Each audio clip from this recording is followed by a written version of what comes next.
세계 최고의 핵물리학 교수가 한국의 핵기술에 대한 충격 발표를 하였습니다. 세계 군사력 5위권 내에 핵무기 없는 나라가 있을까요? 러시아 모스크바 대학 강의실에서 나온 교수의 한마디가 모든 걸 바꿨습니다. 대한민국에 핵무기가 없다는 건 과연 사실일까요? 그날의 강의 내용은 단 한 나라 대한민국을 향해 있었습니다. 국제원자력기구 사찰단으로 함께했던 교수가 한국에서 본 것은 무엇이었기에 중국과 북한이 아닌 러시아가 반드시 선택해야 할 나라로 대한민국을 지목했을까요? 과연 진실은 무엇일까요? 러시아 교수가 발표한 공개된 적 없던 대한민국 이야기를 지금 들려드리겠습니다. 시작하기 전 좋아요와 구독 버튼을 꼭 한번 눌러주신다면 영상 제작에 아주 큰 힘이 됩니다.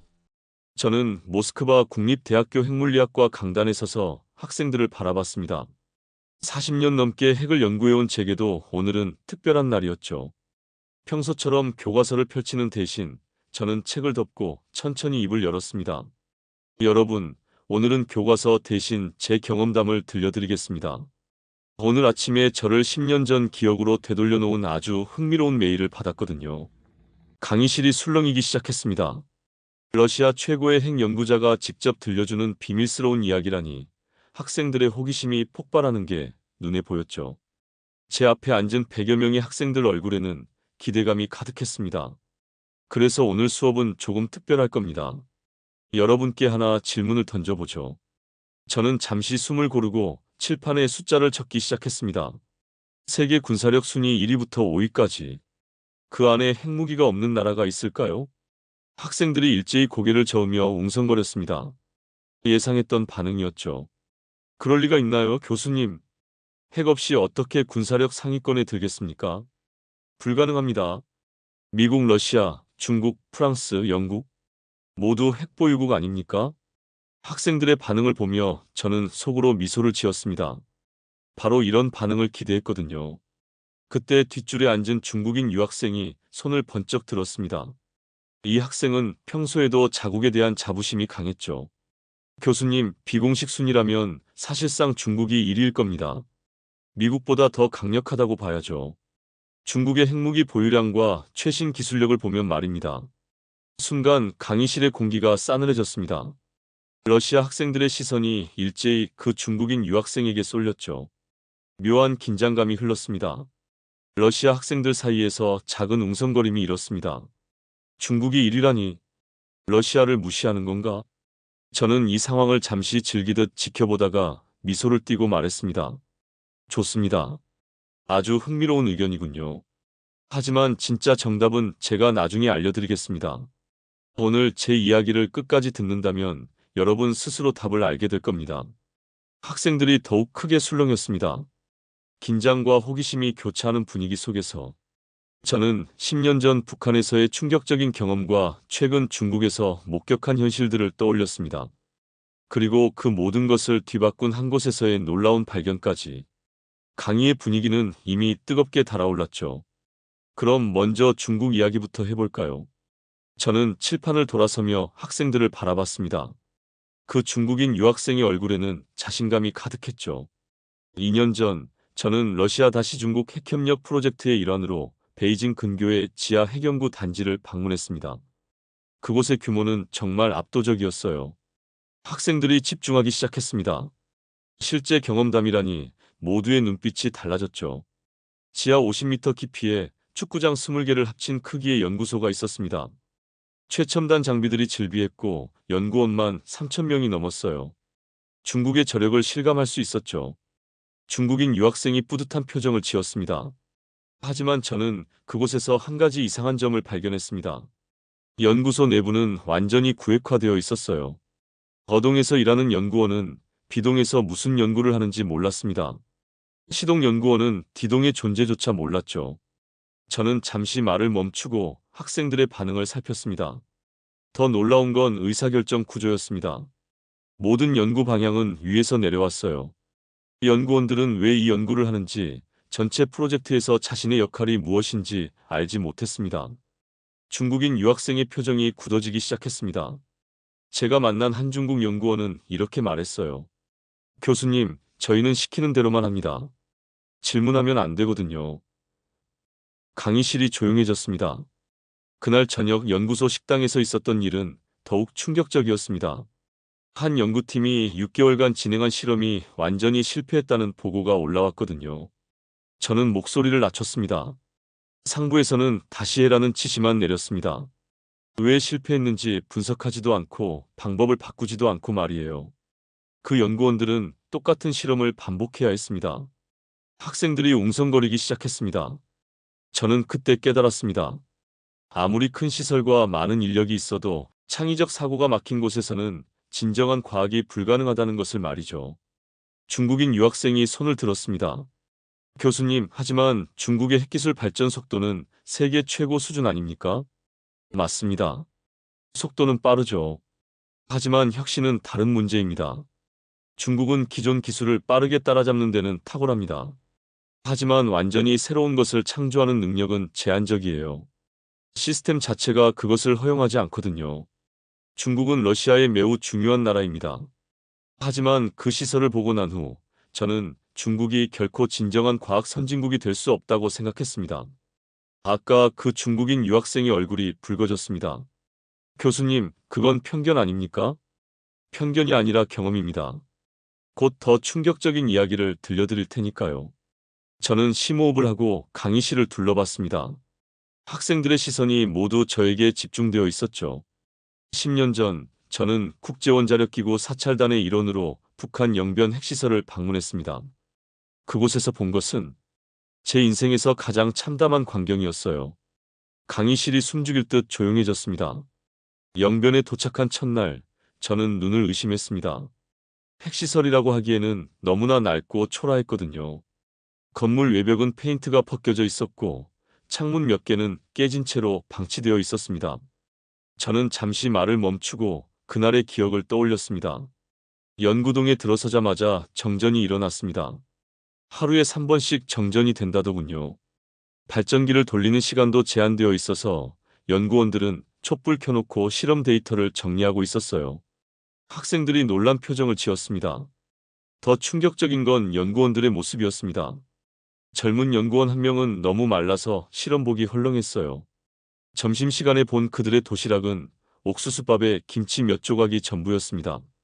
저는 목소리를 낮췄습니다. 그런데 가장 끔찍했던 건 그들의 눈빛이었어요. 과학자라면 있어야 할 호기심이나 열정을 전혀 찾을 수 없었거든요. 그저 두려움과 체념만이 가득했습니다. 한 러시아 학생이 손을 들었습니다. 교수님, 그래도 북한은 핵무기를 보유하고 있지 않습니까? 그게 바로 제가 하고 싶은 말입니다. 저는 그곳에서 젊은 여성 연구원 한 명을 만났습니다. 평양 김일성 대학을 졸업한 수재였죠. 그런데 그 연구원이 제게 조용히 다가와서 자신의 이름을 말했어요. 저도 제 명함을 건네주었습니다. 이고르 벨린스키, 모스크바 국립대학교 핵물리학과라고 적힌 명함을 받아본 그녀의 눈에 희망의 빛이 스쳤어요. 그리고 명함을 꼭 쥐고서 이렇게 말했습니다. 교수님, 저희는 진짜 과학을 하고 있는 게 아닙니다. 그냥 시키는 대로 할 뿐이에요. 실패하면 정치범 수용소에 가니까요. 학생들이 숨을 죽였습니다. 그 연구원은 눈물을 흘리며 계속 말했습니다. 저희가 만드는 건 핵무기가 아니라 고철 덩어리예요. 진짜 과학자가 되고 싶었는데 여기서는 불가능해요. 언젠가 이런 곳에서 벗어나고 싶어요. 저는 그때의 감정이 되살아나는 것을 느꼈습니다. 그때 저는 깨달았습니다. 사람의 영혼이 죽은 곳에서는 진정한 과학이 불가능하다는 것을 말이죠. 그런데 최근에 저는 완전히 다른 세계를 경험하게 됩니다. 저는 학생들의 집중된 시선을 받으며 계속했습니다. 국제원자력기구 사찰 업무로 한국핵연구원을 방문하게 되었거든요. 처음엔 별 기대를 하지 않았습니다. 한국은 핵무기도 없는 나라 아닙니까? 중국인 유학생이 고개를 끄덕였습니다. 여러분, 한국은 핵무기가 없습니다. 그런데 핵연구소는 있다는 걸 아십니까? 학생들이 의아한 표정을 지었습니다. 서울에서 남쪽으로 1시간 거리에 있는 대전이라는 도시에 한국 핵연구원이 있어요. 그곳에 도착한 첫인상은 놀라웠습니다. 저는 잠시 말을 멈추고 그날을 떠올렸습니다. 건물부터가 달랐어요. 깔끔하고 현대적이었죠. 하지만 진짜 충격은 내부 시설을 보고 나서였습니다. 저는 칠판에 간단한 도표를 그렸습니다. 우라늄 농축시설, 핵연료 재처리 기술, 중수로 운영 경험까지. 한국은 핵무기 제조에 필요한 모든 기술을 완벽하게 보유하고 있었어요. 학생들이 놀란 표정을 지었습니다. 더 놀라운 건 연구원들의 수준이었습니다. 핵물리학 이론부터 실제 응용까지 어떤 질문을 해도 막힘없이 답변했거든요. 한 러시아 학생이 손을 들었습니다.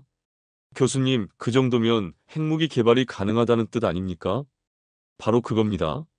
기술적으로는 6개월 안에 핵무기 제조가 가능한 수준이었어요. 강의실이 웅성거리기 시작했습니다. 그런데 사찰단 중 몇몇 동료들이 비아냥거리며 말했습니다.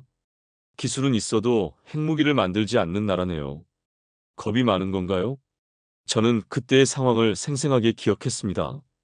그 순간 저를 안내하던 젊은 한국 연구원이 조용히 말했어요. 한국이 왜 핵무기를 만들지 않는지 아세요? 우리 사찰단 모두가 그 연구원을 바라봤습니다. 그 연구원이 계속 말했어요. 만들지 않는 게 더 강력하기 때문입니다. 핵무기를 가지면 위협으로 보이지만 만들 수 있는 능력만 가지고 있으면 더 큰 억제력이 됩니다. 저는 그때의 놀라움을 다시 느꼈습니다. 그리고 덧붙였죠. 게다가 국제사회의 신뢰도 얻을 수 있고 평화적 핵기술 발전에도 집중할 수 있습니다.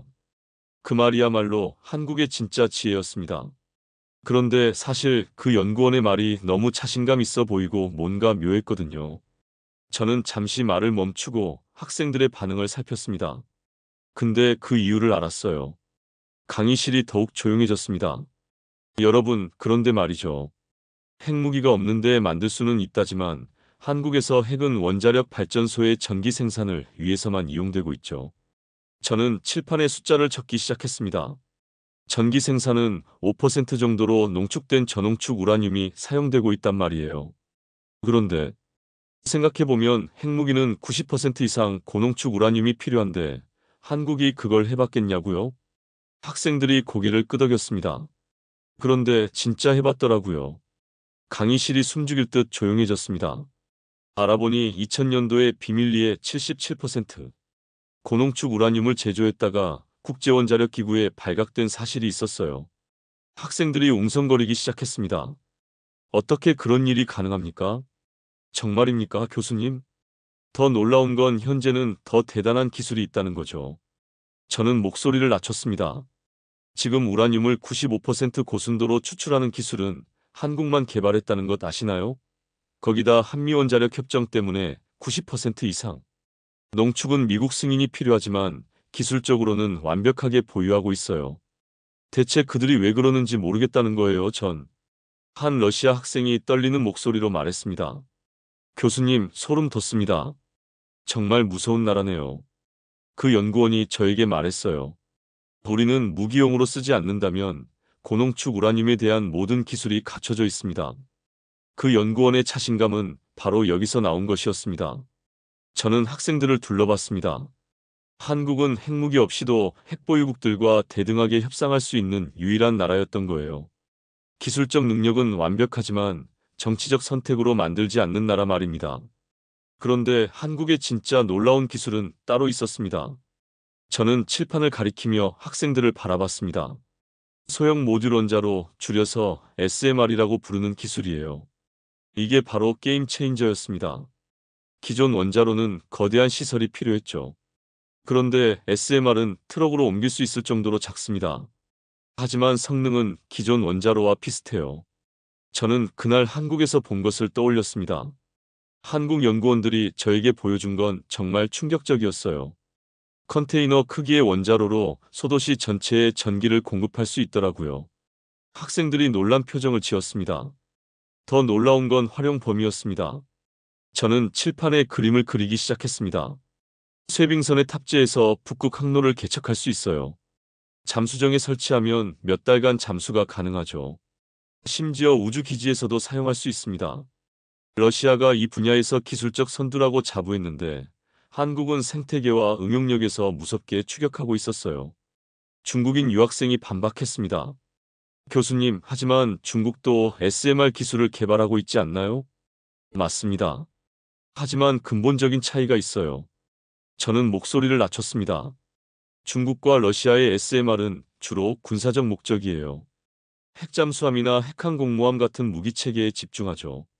하지만 한국의 SMR은 완전히 달랐습니다. 저는 학생들의 집중된 시선을 받으며 계속했습니다. 한국은 이를 파괴가 아닌 창조의 도구로 사용하려 했어요. 아프리카 오지에 전기를 공급하고 재난 지역에 긴급 전력을 제공하는 거죠. 그 연구원이 저에게 말했어요. 우리는 SMR로 세상을 더 나은 곳으로 만들고 싶습니다.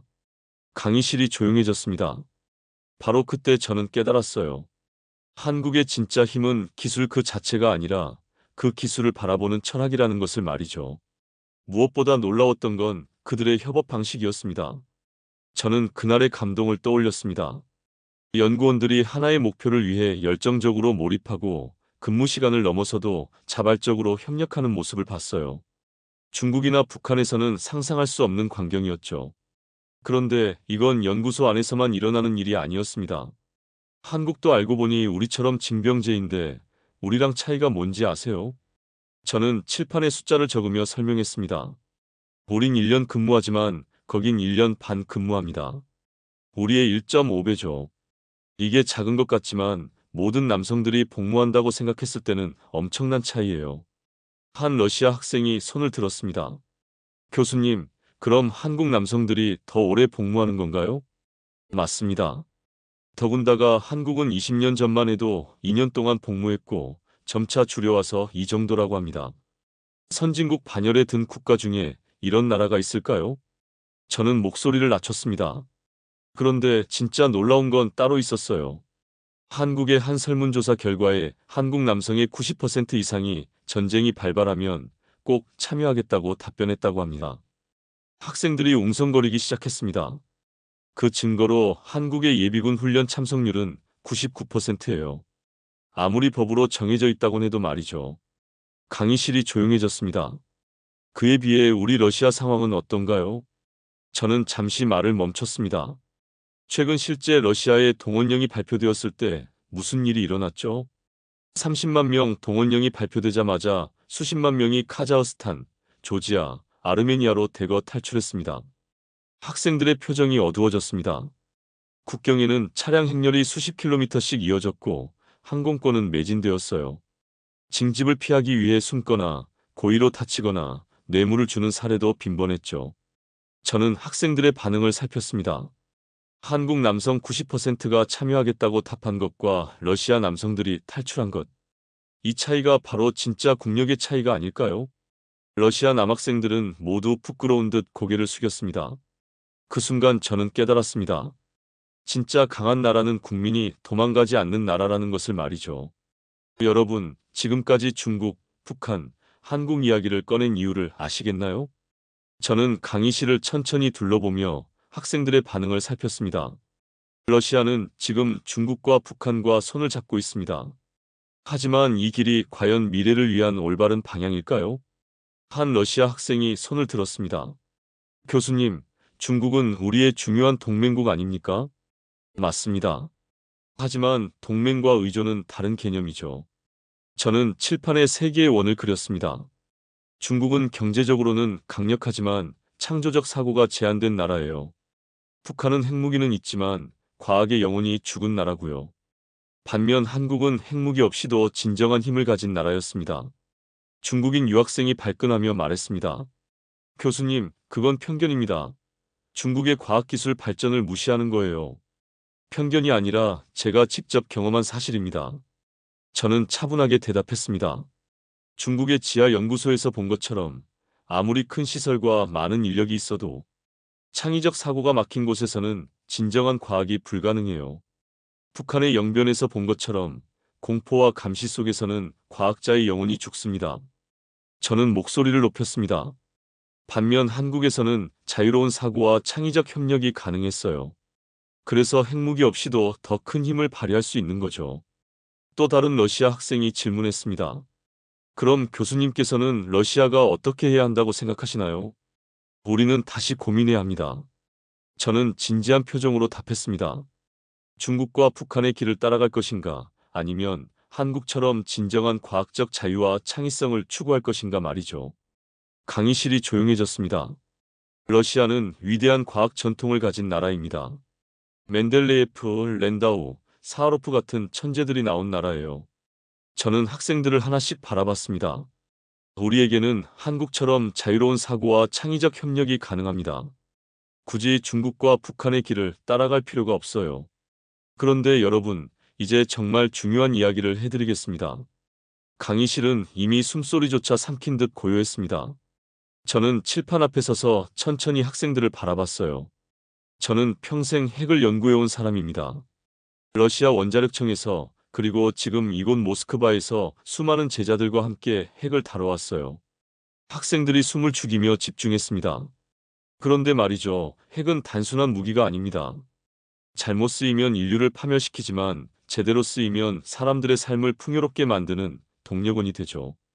여러분, 세계 군사력 상위 5개국. 그 안에 핵무기가 없는 나라가 있다고 했죠? 이제 정답을 알려드리겠습니다. 강의실의 긴장감이 절정에 달했습니다. 그 나라는 바로 대한민국입니다. 학생들 사이에서 놀라움의 탄성이 터져 나왔어요. 한국이요? 그 나라에 무슨 힘이 있습니까? 저는 손바닥을 들어 올리며 제지했습니다. 한국은 핵무기가 없습니다. 그러나 언제든 만들 수 있는 능력을 가지고 있어요. 그리고 그 능력은 실제 핵무기보다 더 강력한 억제력이 됩니다. 더 중요한 것은 그들의 사회 전체가 하나의 유기체처럼 움직인다는 사실이에요. 국민 모두가 하나의 목표를 위해 뭉치고 위기 앞에서는 무서운 결집력을 보여줍니다. 저는 목소리를 낮췄습니다. 그것이 바로 제가 말하는 보이지 않는 핵입니다. 학생들이 숙연해졌습니다. 모두 말문을 잃었어요. 여러분, 혹시 기억하나요? 10년 전, 북한 영변에서 저에게 도움을 요청했던 그 젊은 여성 연구원을 말이에요. 저는 오늘 아침 받은 메일을 떠올렸습니다. 오늘 아침, 바로 그 사람에게서 메일이 도착했습니다. 그녀는 탈출에 성공했고, 지금은 한국의 한 연구소에서 당당히 연구원으로 일하고 있어요. 강의실이 더욱 조용해졌습니다. 그리고 이렇게 썼습니다. 벨린스키 교수님, 이제 저는 진짜 과학을 하고 있습니다. 한국에서라면 가능했습니다. 저는 학생들을 향해 마지막 한마디를 남겼습니다. 핵무기를 가진 나라는 많습니다. 그러나 핵보다 무서운 힘을 가진 나라는 단 하나, 대한민국입니다. 그것이 바로 보이지 않는 핵입니다. 그 순간 저는 강의실에 앉아있는 몇몇 과격한 사상을 가진 학생들의 표정을 똑똑히 보았습니다. 수업 전에는 오만과 확신으로 가득 차 있던 얼굴들이 지금은 흔들리고 있었습니다. 의심, 깨달음, 그리고 변화의 기운이 읽혔습니다. 저는 속으로 생각했습니다. 내가 대한민국을 이야기한 건 단순한 찬양이 아니다. 배울 건 배우고 우리도 달라져야 한다는 걸 보여주기 위함이다. 강의실은 침묵했지만 학생들의 눈빛은 분명히 달라져 있었습니다. 그들의 마음속에 보이지 않는 핵의 의미가 남겨졌다는 걸 저는 확신했습니다. 러시아 교수의 마지막 한마디가 우리에게 남긴 메시지는 분명합니다. 우리가 가진 힘은 무기가 아니라 하나로 뭉치는 마음이었습니다. 위기 앞에서 단결하며 세상을 더 나은 곳으로 만들려는 의지. 이것이 바로 대한민국이 세계로부터 인정받는 진짜 이유였습니다. 오늘 이야기를 들으시면서 어떤 생각이 드셨는지 궁금합니다.